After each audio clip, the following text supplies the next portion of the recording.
నిన్న చూశాను నేను, మానవత్వం లేదు అది ఇది అని మాట్లాడుతుంది. అసలు మీ మార్ఫింగ్లకి, మీ అబద్ధాలకి, మీరు చేసే ఎప్పటికప్పుడు మీ కుట్ర రాజకీయాలకి ఇదేనా అసలు పరిపాలన అంటే? చంద్రబాబు, ఇదేనా నువ్వు ఏదో 40 ఏళ్ళ ఇండస్ట్రీ అని చెప్పుకునే గొప్ప రాజకీయ జీవితం? నీ కొడుకుని తీసుకొచ్చి ఒక షాడో ముఖ్యమంత్రి వాడు ఈరోజు, నువ్వేమి లేవు, నువ్వు ఒక అసమర్థుల్లాగా మూలబడి ఉన్నావు. అదేవిధంగా ఇక నీ కొడుకు ఇష్టం వచ్చినట్టు, వాడికేమీ తెలియదు, ఓనమాలు కూడా రావు రాజకీయాల్లో. అందువల్ల తనకు తెలిసింది ఏంటంటే, నేను భయపెట్టేస్తే, అది కూడా భయం ఈయన పెట్టడం కాదు, ఆ పోలీసులు అధికారం అండగా చూసుకొని పోలీసుల చేతిలో పెట్టుకొని ఇష్టం వచ్చినట్టుగా ప్రతిపక్షం నేతలు ఎవరు మాట్లాడి మీ పరిపాలన బాగాలేదంటే తీసుకుపోవటం. అదేవిధంగా ముఖ్యంగా ఈ రాష్ట్రంలో ఈ 1 ఇయర్లో ఆడపిల్లల మీద జరుగుతున్నటువంటి అత్యాచారాలు ఇంతవరకు స్వాతంత్రం వచ్చాక రాజకీయ చరిత్రలో, అంతకుముందు ఎక్కడో నిజాం టైంలో రజాకారుల ఉద్యమాల్లో మహిళల మీద అత్యాచారాలు దారుణంగా జరిగాయి అనేది మనం విన్నాము. బ్రిటిష్ హయాంలో అలాగే జరిగినాయి, ఎందుకంటే పోరాట వీరులను వాళ్ళు ఆ విధంగానే ఆడవాళ్ళని చెరిచేవాళ్ళు.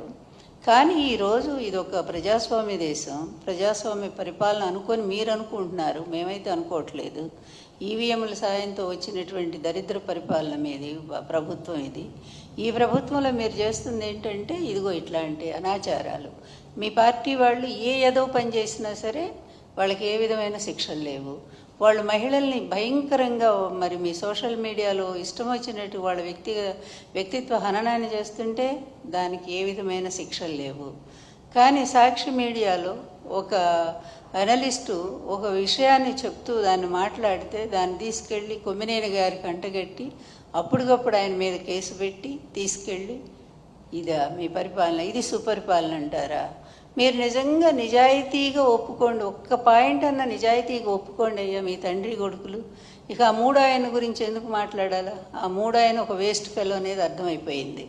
ఎందుకంటే ఆయన అందుకే సనాతన వేషం వేసుకొని రాష్ట్రాలన్నీ తిరుగుతున్నట్టున్నాడు ఇక్కడేం చేయలేక. అందువల్ల ఇక ఆయన గురించి వేస్ట్ మాట్లాడటం కూడా వృధా. ఎందుకంటే ఆయనకు నాయకత్వ లక్షణాలు మొదటి నుంచి లేవు, ఎదిరించే తత్వం అస్సలు లేదు. చంద్రబాబు పిలిచినప్పుడు వచ్చి జగన్ గారిని ఒక తిట్టిపోవటానికి మాత్రం ఉపయోగపడతా ఉన్నాడు. కనీసం మీ పక్కన స్థానం కూడా ఇవ్వనంత స్థితికి దిగజారిపోయాడు, అతను సంపాదించుకోలేకపోయాడు.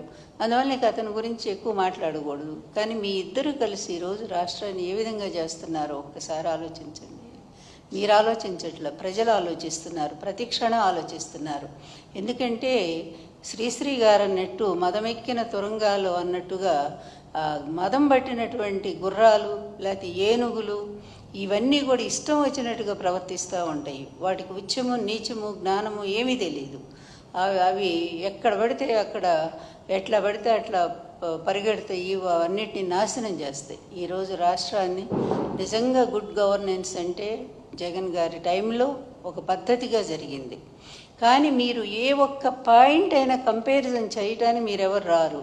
ఎందుకంటే మీ పచ్చ మీడియా బాకాల్లో ఊదుతూనే ఉంటాయి మిమ్మల్ని. నిన్ను లోకేష్ని ఇద్దరిని కూడా అక్కడ కూర్చోబెట్టి ప్రైమ్ మినిస్టర్ని కలిస్తే దానికి మొత్తం పేజీలన్నీ కూడా ఈనాడు ఏబిఎన్ పెట్టేస్తారు. ఏంటి ప్రైమ్ మినిస్టర్ మీ మిత్రపక్షం కదా, మీ కూటమి కదా, ఒకళ్ళ మీద ఒకళ్ళు ఈరోజు డిపెండ్ అయ్యలేరా?